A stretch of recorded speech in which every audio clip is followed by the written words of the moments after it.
Hey y'all, happy 4th of July. Hope everybody's having a good set of barbecues and fireworks and all kinds of stuff. I'm celebrating by wearing my bandana and working on a Honda today. Let's not talk about that. Anyway, this is Blockhead Automotive with my second vlog today. I didn't do it on Saturday because I had family and friends over. We had a barbecue. It was just easier for people to come over on the weekend, whatever. So today I'll be working on Rebecca. The fuel pump cut out on me on a drive the other day.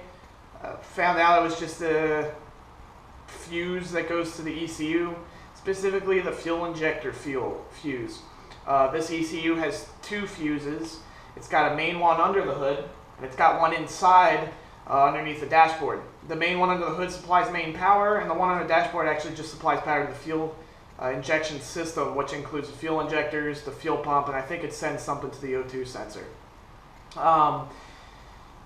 So today I'll be doing suspension and brake maintenance. I didn't do it this past spring. It's usually good to do it right before the driving season. This car isn't daily driven, so I can actually call it a driving season. I'll be checking for loose bolts, making sure torque's all good, cleaning everything up, making sure there's no leaks, stuff like that. For the brakes, I'll also be checking. These are multi-part brakes because they're Willwood big brake kit. So the rotor is actually different, is actually multiple pieces. So there's actually the rotor, then there's a center piece, and then the caliper and everything. It's kind of crazy how the whole thing is designed. But it shouldn't take me too long. Hopefully I'll get it back on the road. I'm also going to be looking into the electrical because that fuse blowing randomly. The car is almost 30 years old, so it's really no surprise that a random fuse blew. It has happened to me in the past for no reason. Electrical connectors don't have any dielectric grease in them. Some of them do, like some of the ones under the hood do, but not all of them. So they can kind of bounce around a little bit and cause a random short that'll cause a fuse to actually blow. So a couple of updates for the Blockhead name. The S2000 was picked up yesterday by Dark Horse Towing or Transportation. He's a pretty cool guy. He's an ex-military Marine. So he's got the S2K in good hands. He'll be delivering that tomorrow around lunchtime. So hopefully I'll have her in the garage next door because Rebecca's in this garage. Other than that, I ordered a ST suspension sway bar system for this car. The sway bar, the stock front sway bar on this is 18 millimeters, which is the size, the circumference of the bar. And then the rear sway bar, well, doesn't exist on this car because the EF generation of Civics, all you had was a CRX SIR, and the Civic SI came with rear sway bars.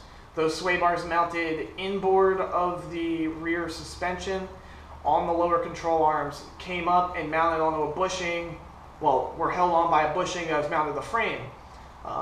This isn't the best way you could have designed it because you want those sway bars to be as close to the coilovers as possible, like the front. The front has them mounted directly to the coilover itself.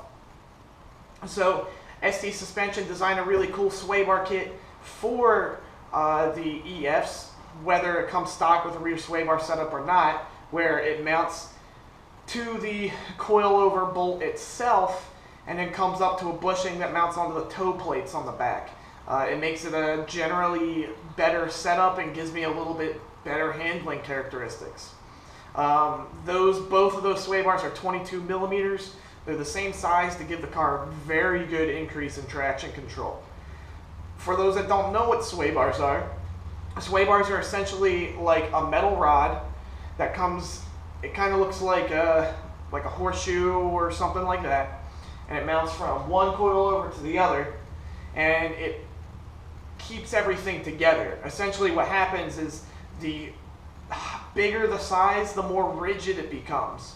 So if you're taking a hard turn and you got one sway end link here and one sway bar end link here, and you take a hard turn, let's say you're whatever direction you're going, and the outboard side of the turn, so if I'm making a right, that would be the left strut, all the way to the car is going to go down on that.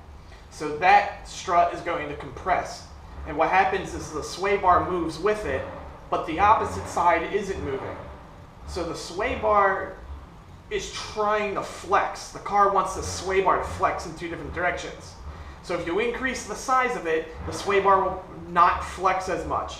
So it'll actually keep both coilovers compressing at as close to possible the same rate, which makes the car stick turns very well. It increases overall traction across both tires. If you just do a rear or just do a front, you can increase or decrease oversteer and understeer. Usually these sway bars, like the one I bought, have adjustable end links where you can actually change how rigid the sway bar is by sliding it up or down the end link, and this will make it so that the sway bar is smaller or larger, and it'll increase or decrease your oversteer and understeer, which is essentially, understeer is when you're going to take a turn and the car doesn't want to take the turn, it keeps going straight, and oversteer is when you take the turn and the back end comes out. Typically people take advantage of this in racing, they'll drift and other stuff like that. So I also ordered new mounts for this. I ordered those from Explicit Speed Performance. He's a guy that just works on the side, so there's a long turnaround on it, but he does really good work. This car in the past, the passenger side motor mount, which mounts to the transmission, it's the motor mount itself sits on the frame, and then it sits on top of a metal plate, and that metal plate is stamped sheet metal. It's crap. And then that metal plate bolts the transmission.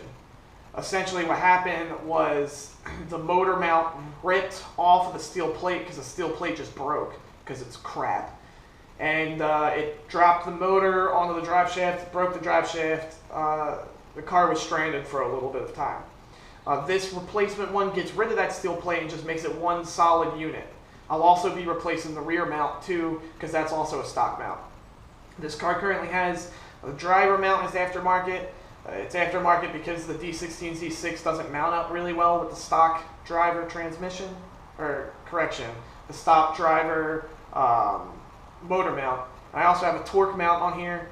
It doesn't mean it produces a lot of torque. It just prevents the engine when you hit the gas from rolling, and this prevents or helps prevent wheel hop, which is when you hit the gas really hard and the car just spins tires.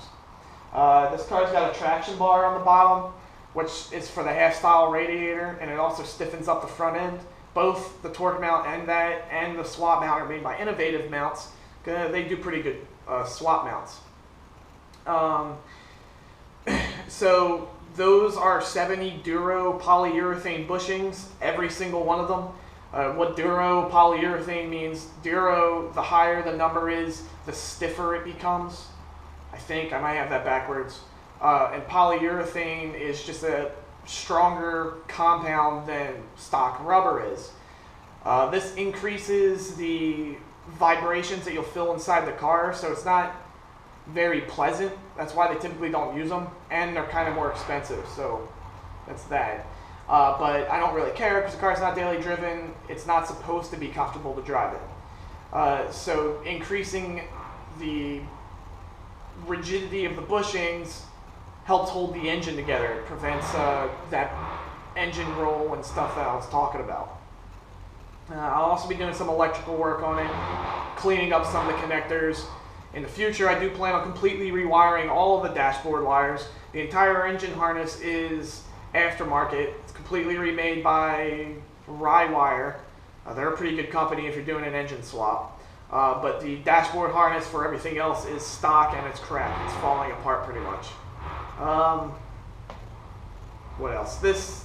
I recently did some research too. Maybe you guys can help me. I'm trying to decide if I want to do a turbocharger or a supercharger on this car. Supercharger will give me increased power across the band, but less power than a turbocharger. Whereas a turbocharger is a little bit better for this application. I want like a smooth power band. That's why I was considering a supercharger, but we'll cross that bridge when we get to it this winter. But either way, I hope you guys enjoyed it and learned a little bit of stuff. And like always, I hope I didn't make a complete fool of myself. stand by for next Saturday. As long as I don't procrastinate, I should have a video for you guys showcasing the S2000 and maybe taking this car for a ride with my GoPro that I finally unpacked the other day. Have a safe and happy 4th of July, and I hope you guys have a good week also. Bye-bye now.